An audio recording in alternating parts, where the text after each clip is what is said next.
자, 그럼 이제 우리 박병창 이사님과 함께 네. 오늘 시장에 대한 이야기 좀 나눠보죠. 어서 오십시오. 예, 안녕하십니까? 네, 반갑습니다. 자, 그러면 오늘 이제 지난 한 주 미국장 살짝 정리하면서 시작해 볼까요? 예, 지난 한 주간은 미국 3대 지수 비교적 큰 폭으로 상승했습니다. 3% 이상 상승을 했고요. 지난주 금요일 날 1% 이상 상승을 했습니다. 상승을 했던 것은 은행권 위기가 발생되고 나서 지난주가 3주 차였죠.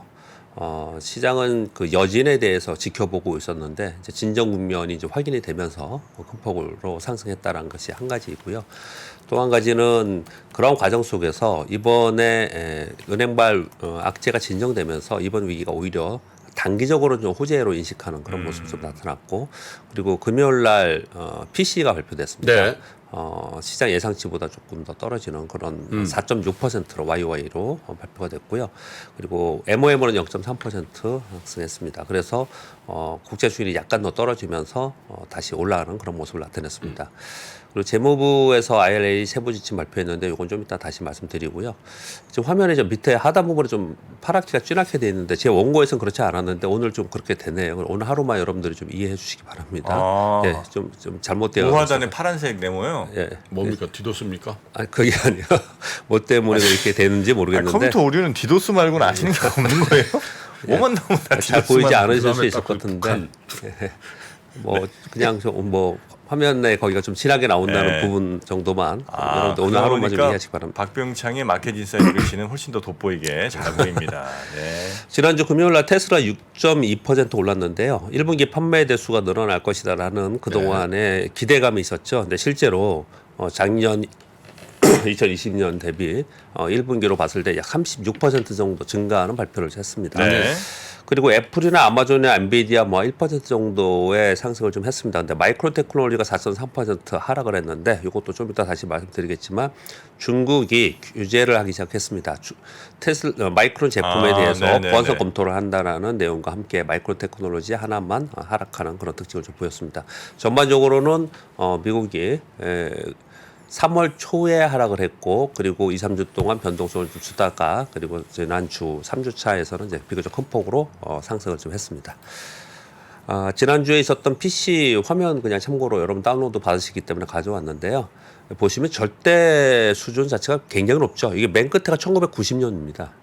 1990년으로 따졌을 때 굉장히 높은 수준에 있죠. 지금 떨어진다 하더라도. 그러니까 계속해서 이게 적어도 이제 평균 한 3% 이하로 떨어질 때까지는 좀 안심하지 못한다 이런 얘기를 예. 하고 있는 상황이고, 여하튼 간에 이게 지금 요번에 떨어짐으로 인해서 2년 만기 국채 수익률을 보시면요.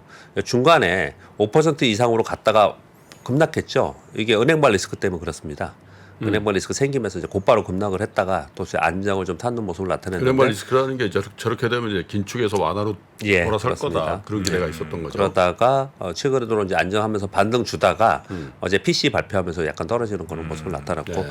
근데 뭐 이런 상황 속에서 지금 유가 감사한 얘기가 있기 때문에 좀 더 다시 또 말씀드리겠습니다. 김프로님도 말씀 주셨고요. 유가 때문에 또 이게 또 다시 위로 올라갈 기회가 좀 있는 그런 상황입니다. 지난주에 우리 시장은 주간으로 코스피 2.5%, 코스닥 2.8%, 우리 시장도 좋았습니다. 네. 지난주 금요일 날은 코스피가 1% 가까이 상승했는데 코스닥은 0.5% 하락했습니다. 네. 그러니까 코스피와 코스닥이 좀 디커플링 되는 모습이 나타났는데, 외국인들이 순매수 전환 후에 반도체와 전기전자 위주로 많이 사고 있습니다. 그래서 지수가 2,476포인트까지 왔거든요. 네. 2,500포인트에 바짝 지금 다가서는 그런 모습을 나타내고 있습니다. 네. 근데 그러면서 코스피에 있는 대형주 또 시크릿컬들이 올라가니까 그동안에 상대적으로 좋았던 성장주 그리고 코스닥에 있는 종목들은 매물이 나오면서 그들은 디커플링 되면서 빠지는 그런 모습을 나타냈다고 보시면 될 것 같은데, 최근에 뭐 2차 전지, 로봇, AI 이런 종목들이 2차 전지만 매물 좀 나온 게 아니고요. 전체적으로 그동안에 급등했던 곳에서 매물이 좀 나왔습니다. 코스닥은 850포인트가 돋보이네요. 코스피의 네. 2,500포인트 라인이에요. 근데 거기까지 지금 이제 가 있는 상태에서 매물이 나오면서 서로 수급이 좀 바뀌는 그런 모습을 좀 나타내고 있는 거죠. 어쨌든 이번 주에 우리는 2,500포인트 트라이를 할 것 트라이. 같습니다. 예, 예, 요게 그렇게 제일 좀 관건인 보여지고 것 있는 그런 같아요. 상황이고요.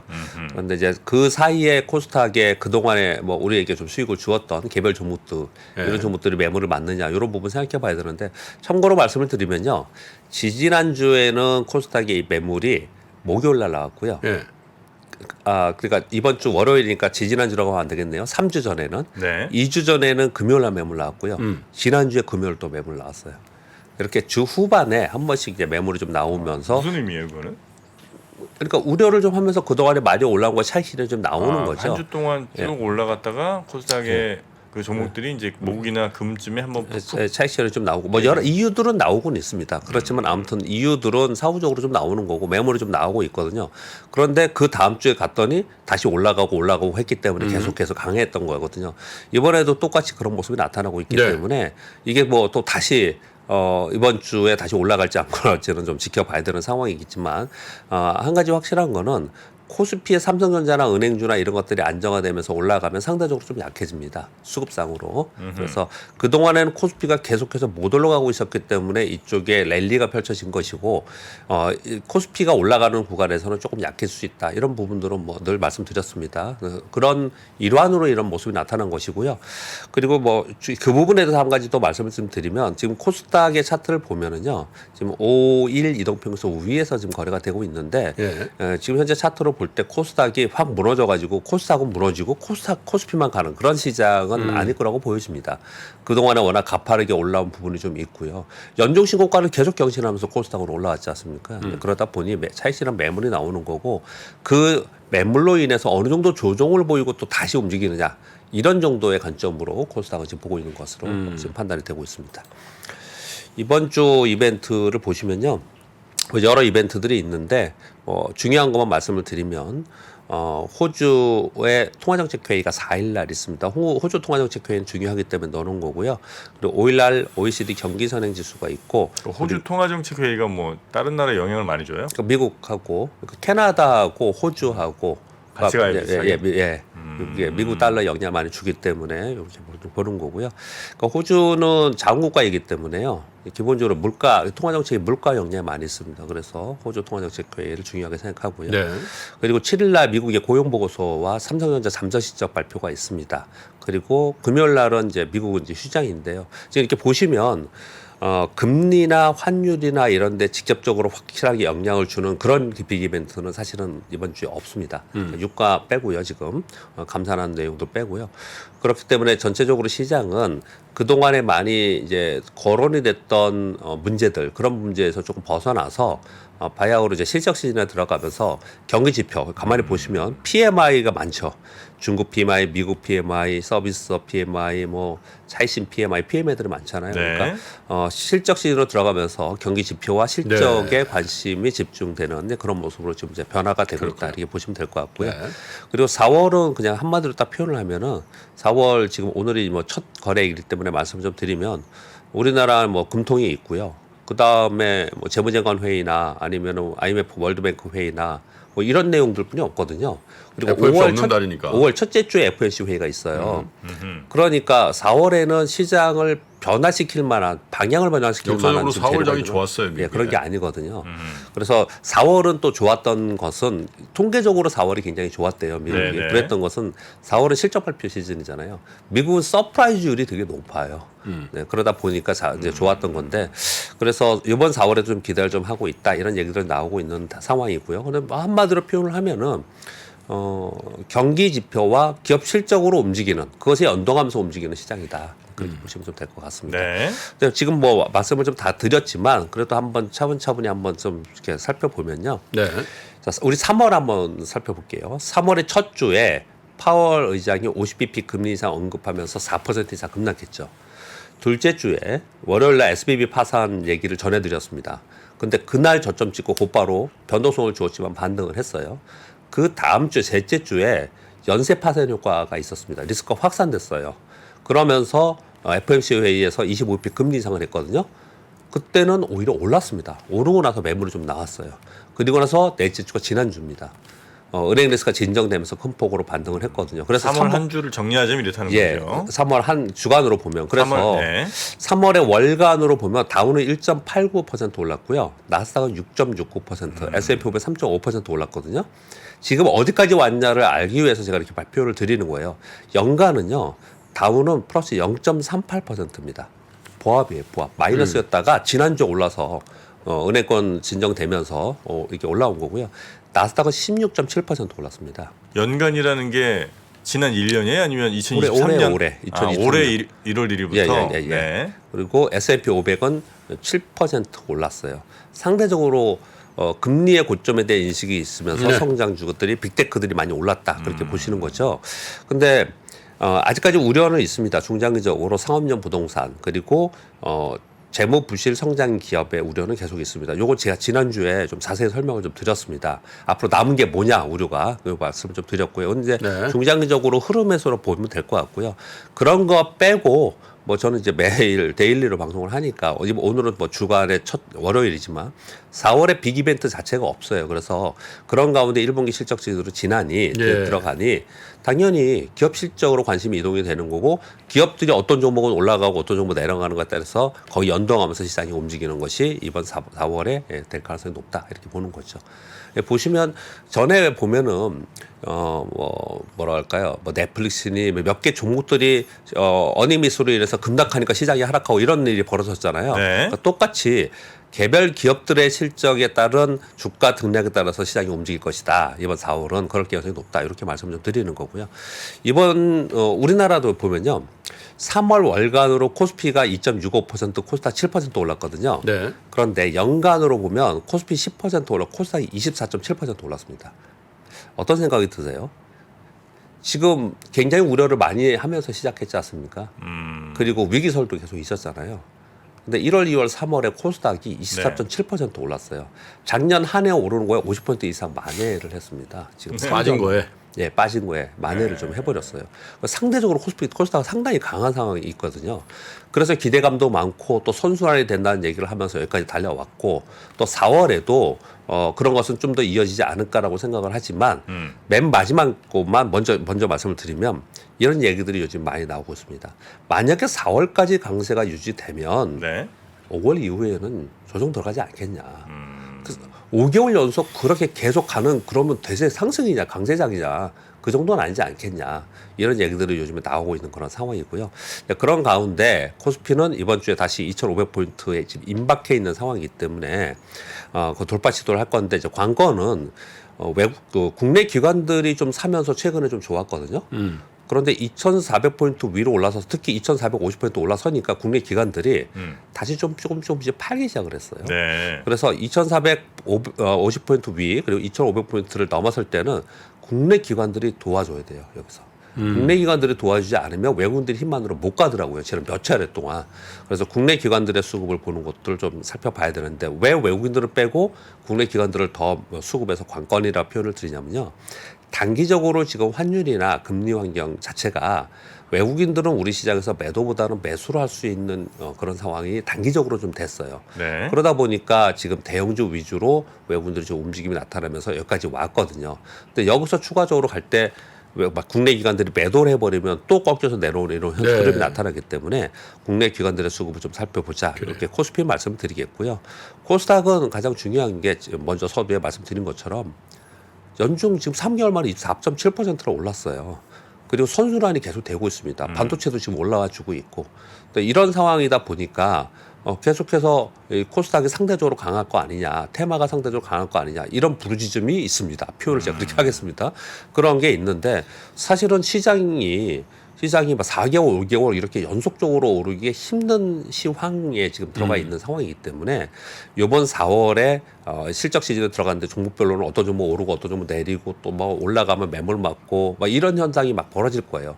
그러니까 각자로 움직이는 종목 장세가 4월에 될 건데 그 시기에 그 이후를 대비하는 어떤 포트폴리오를 바꿔가든지 아니면 현금을 좀 만들든지 이런 전략들을 이번 4월에는 좀 해야 되지 않을까라는 생각을 좀 근데 이제 가집니다. 코스닥의 코스피의 10.7%도 의미는 있는데 코스닥의 24%, 25% 상승은 강한 주도주군이 있었다라는 그렇습니다. 거거든요. 예, 사실 2차 전지. 2차 전지라는 예. 정말 어떻게 보면 최근 들어서 가장 강한 주도주군이 예. 튼튼하게 살아 있었기 때문에 가능한 건데 예. 다행스럽게 이제 우리 박병창 이사께서 몇 번 얘기했는데 저게 가격이 많이 올랐음에도 불구하고 예전처럼 그냥 산 꼭지점을 찍고 확 이런 게 아니라 예. 버텨주면서 맞습니다. 다른 재료들이 예, 맞습니다. 보강되는 형태가 예. 나왔기 때문에 예. 25% 상승이 나온 거란 말이에요. 그래서 4월 달에 과연 이제 이런 장세 성격이 박병찬 부장 얘기대로 훨씬 더 개별화될 가능성이 있다. 이렇게 보시는 거잖아요. 예, 그렇습니다. 예. 예, 그렇게 좀 말씀 좀 네, 드리겠고요. 뉴스 좀 이렇게볼까요? 예. 미국 재무부 IRA 세부 예. 지침 뭐 자세히 설명드렸으니까요. 예. 빨간 곳이 요거만 보시죠. 뭐 양극재와 음극재가 부품안의 핵심 광물로 분류돼서 한국 배터리 안도한다. 요 얘기 있었는데 한편으로 걱정하는 쪽도 있습니다. 왜 그러냐면 일본을 꼈기 때문에 파나소닉 그리고 중국 CATL 여기도 끼는 게 아니냐. 그래서 우리가 뭐 텃밭이라고 표현을 많이 했었는데 조금 그 경쟁해야 부분에 되는 있어서는 거 조금 아니냐? 우리가 경쟁이 심해지는 게 아니냐 이런 걱정이 있습니다. 그래서 네. 이건 계속 뉴스가 나오니까 살펴보시면 될 것 같은데 일단 한마디로는 한국 배터리 안도가 좀 됐다 이렇게 지금 해석을 네. 좀 하고 있는 상황입니다. 그리고 테슬라 모델 3 세액 공제에 불과할 수도 있다라는 테슬라 홈페이지가 있었는데 이건 지금 요번 IRA 나오면서요. 중국산 CATL 배터리 장착되어 있는 보급형 모델 요거 공제 자격이 안 될 수도 있다 이런 내용들이 좀 나왔습니다. 그러니까 이 내용에 따라서 지금 여러 뉴스가 지금 많이 나오고 있는 상황이에요.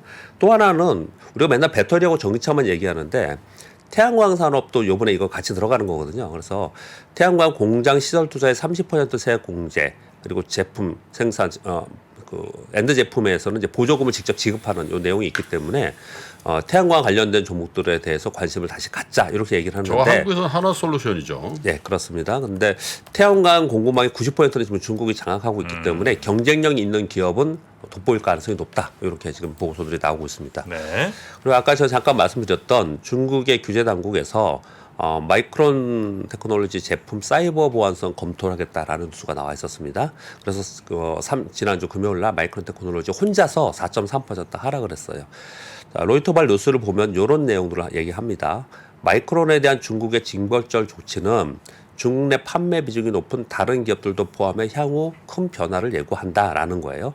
그래서 우리나라에서는 이걸 또 해석을 어떻게 하냐면 야 그러면 우리나라 삼성전자, SK 하이닉스 등 우리나라 기업들에는 어떻게 할 것 같나. 지금 아무것도 안 나와 있으니까 뭐라고 얘기할 수가 없잖아요. 만약에 동일한 조치가 있으면 악재성이 될 수 있을 거고 만약에 우리나라는 안 하고 여기만 한다. 그럴지는 모르겠지만 저는 진짜 모르겠습니다. 그러면 뭐 호재가 될 수 있고 그렇지 않습니까? 이 자체가 좀 불확실성이 좀 나타나고 있다.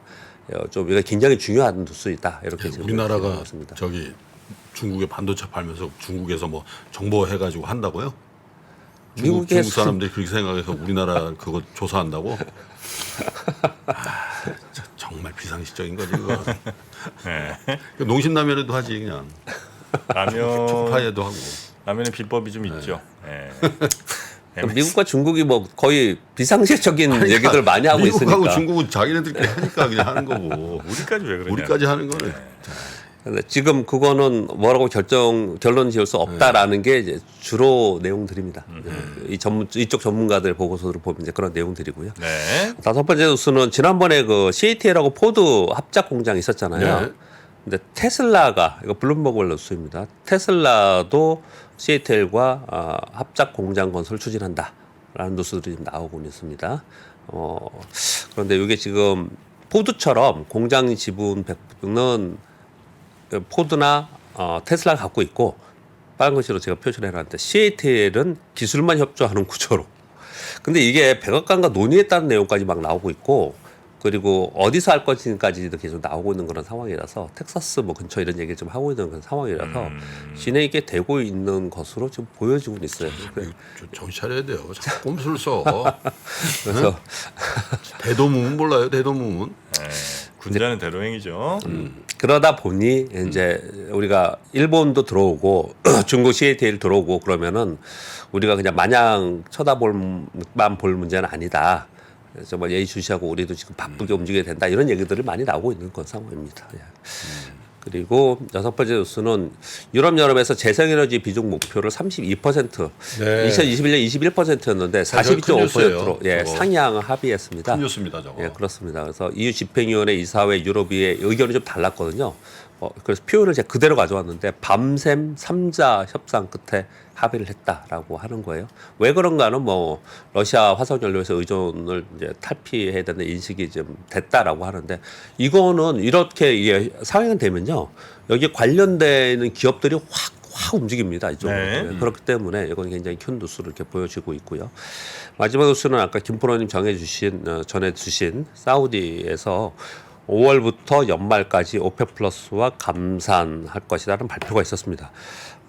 자발적인 감산이라는 표현은 스스로 각자들 알아서 하겠다 이 얘기 좀 하고 있는 거잖아요. 그러다 보니 이제 사우디하고 러시아는 50만 배럴, UAE는 14만 배럴, 쿠웨이트는 12만 배럴, 이라크 21만 배럴 뭐 이런 식으로 해서 다 모이면 꽤 큰 규모가 됩니다. 지금 기사에 나와 있는 건 약 165만 배럴이라고 지금 나와 있는데 이거보다 더 좀 높아지는 그런 상황이 지금 되고 있는 거고요.